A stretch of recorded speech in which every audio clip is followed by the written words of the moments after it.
بڑوں کا ہاتھ احتراماً چومنا کیسا ہے؟ دیکھیں، بڑوں سے مراد اگر تو بہت ہی بوڑھے شخص ہیں کہ مطلب 70 سال سے اوپر کے ہیں، اب وہ چچا ہوں، ماموں ہوں، تایا ہوں، پھپھا ہوں، گنجائش نکل جائے گی، والد صاحب ہوں ہوگی۔ اچھا، اگر ان سے کم ہیں تو پھر محرم کو دیکھیں گے، جیسے والد صاحب اگر ینگ بھی ہیں لیکن والد صاحب ہیں، بچی ان کا ہاتھ چوم سکتی ہے۔ اسی طرح سگا چچا ہوتا ہے، تایا ہوتا ہے، احتراماً ہاتھ اگر چومنے کا رواج ہے، جائز ہے، کیونکہ محرم ہے، نامحرم نہیں ہے۔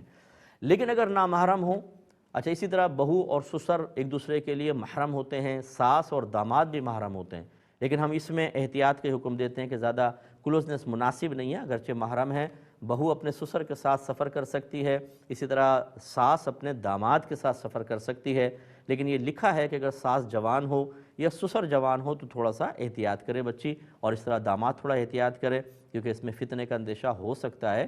باقی جیسے میں نے بتایا، اگر کوئی نامحرم بھی ہے خاندان کے لیکن بہت ہی ضعیف ہو چکے ہیں تو پھر احتراماً ان کا ہاتھ چوما جا سکتا ہے، ورنہ احتیاط ہی کرنی چاہیے۔